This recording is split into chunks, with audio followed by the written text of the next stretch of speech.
Saturday evening ಇನ್ನು ಸಂಜೆಗೆ ಮೊಮೋಸ್ ಮಾಡೋಣ ಅಂತ ಹೇಳ್ಬಿಟ್ಟು ರೆಡಿ ಮಾಡ್ಕೊಳ್ತಾ ಇದ್ದೆ. ಇನ್ನು ಟೊಮ್ಯಾಟೊ ಖಾಲಿ ಆಗಿಬಿಟ್ಟಿತ್ತು. ಟೊಮ್ಯಾಟೊನ ತರಿಸಿ ಫ್ರಿಜ್ಜಲ್ಲಿ ಎತ್ತಿಟ್ಟು ಮಾಡ್ಕೊಳ್ಳೋದಕ್ಕೆ ತರಕಾರಿನ ತಗೊಂಡು ಎಲ್ಲಾನು ಸಣ್ಣದಾಗಿ ಹೆಚ್ಚಿಟ್ಕೊಳ್ತಾ ಇದ್ದೀನಿ. ಮಾಡ್ಕೊಳ್ಳೋದಕ್ಕೆ ಒಂದು ಬಾಣಲಿಗೆ ಎಣ್ಣೆನ ಸೇರಿಸಿ ಬಿಸಿ ಆದ್ಮೇಲೆ ಕಟ್ ಮಾಡಿ ಇಟ್ಕೊಂಡಿರೋ ಮೆಣಸಿನಕಾಯಿ, ಶುಂಠಿ, ಬೆಳ್ಳುಳ್ಳಿನ ಸೇರಿಸಿ ಚೆನ್ನಾಗಿ ಫ್ರೈ ಮಾಡ್ಕೊಂಡು ಎಲೆಕೋಸು, ಕ್ಯಾರೆಟ್ ಹಾಕಿ ಚೆನ್ನಾಗಿ ಹುರ್ಕೊಳ್ಬೇಕು. ಚಟ್ನಿ ಮಾಡ್ಕೊಳ್ಳೋದಕ್ಕೆ ಒಂದು 3 ಟೊಮ್ಯಾಟೊನ ಕಾದಿರೋ ನೀರ್ಗೆ ಹಾಕಿ ಸ್ವಲ್ಪ ಬೆಳ್ಳುಳ್ಳಿ, ಒಣ ಮೆಣಸಿನಕಾಯಿನ ಚೆನ್ನಾಗಿ ಕುದಿಯೋದಕ್ಕೆ ಇಡಬೇಕು. ಈ ಕಡೆ ತರಕಾರಿ ಚೆನ್ನಾಗಿ ಬಂದಿದೆ. ಈಗ ಸ್ವಲ್ಪ ಪೆಪ್ಪರ್ ಪೌಡರು, ಉಪ್ಪು, ಕೊತ್ತಂಬರಿ ಸೊಪ್ಪು ಹಾಗೆ ಸ್ವಲ್ಪ ಟೊಮ್ಯಾಟೊ ಕೆಚಪ್ನ ಹಾಕಿ ಚೆನ್ನಾಗಿ ಮಿಕ್ಸ್ ಮಾಡ್ಕೊಳ್ಬೇಕು. ಕಲ್ಸ್ಕೊಳ್ಳೋದಕ್ಕೆ ಸುಮಾರು ಜನ ಮೈದಾ ಹಿಟ್ಟನ್ನು ಬಳಸ್ತಾರೆ. ನಾನು ಗೋಧಿ ಹಿಟ್ಟನ್ನ ಬಳಸಿ ಹಿಟ್ಟನ್ನ ಕಲಸಿಟ್ಕೊಂಡಿದ್ದೀನಿ. ಚೆನ್ನಾಗಿ ಬಂದಿದೆ. ಇದ್ರ ಮೇಲ್ಗಡೆ ಸಿಪ್ಪೆನ ತೆಗೆದು ಒಂದು ಮಿಕ್ಸಿ ಜಾರ್ಗೆ ಹುರಿದಿಟ್ಕೊಂಡಿರೋ ಮಿಶ್ರಣ ಸ್ವಲ್ಪ ಉಪ್ಪು ಹಾಕಿ ಈ ತರ ನುಣ್ಣಗೆ ರುಬ್ಕೊಂಡು ಎಣ್ಣೆನ ಸೇರಿಸಿ ರುಬ್ಬಿಟ್ಕೊಂಡಿರೋ ಮಿಶ್ರಣನ ಸೇರಿಸಿ ಚೆನ್ನಾಗಿ ಕುದ್ಮೇಲೆ ಸ್ವಲ್ಪ ವಿನೆಗರ್, ಬೆಣ್ಣೆನ ಹಾಕ್ಬಿಟ್ರೆ ಮೊಮೋಸ್ ಚಟ್ನಿ ರೆಡಿ ಆಗ್ಬಿಡುತ್ತೆ. ಚಿಕ್ಕ ಉಳ್ಳಿ ಮಾಡ್ಕೊಂಡು ಅದರಲ್ಲಿ ಎಲ್ಲ ತರನು ಉತ್ಕೊಳ್ಬಹುದು. ಇನ್ನು ನಾನು ಈ ತರ ಚಪಾತಿ ತರ ಉತ್ಕೊಂಡು ಅದರಲ್ಲಿ ಕಟ್ ಮಾಡಿ ಈ ತರ ಕಡುಬು ತುಂಬ್ಕೊಳ್ತೀವಲ್ಲ ಅದೇ ರೀತಿನೇ ಮೊಮೋಸ್ನ ತುಂಬಿ ಒಂದು ತಟ್ಟೆಗೆ ಸ್ವಲ್ಪ ಎಣ್ಣೆನ ಸವರ್ಬಿಟ್ಟು ಇನ್ನ ಮಾಡಿಟ್ಕೊಂಡಿರೋಂಥ ಮೊಮೋಸ್ನ ಜೋಡಿಸಿ ಇಡ್ತಾ ಇದ್ದೀನಿ.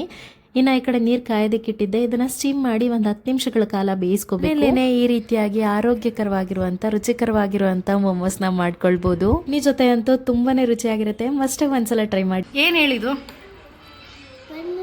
ಪನ್ನೀರ್ ಅಲ್ಲ ಪಜ್ಜಿ, ಮೊಮೋಸ್. ಮೊಮೋಸ್ ಅಪ್ಪು.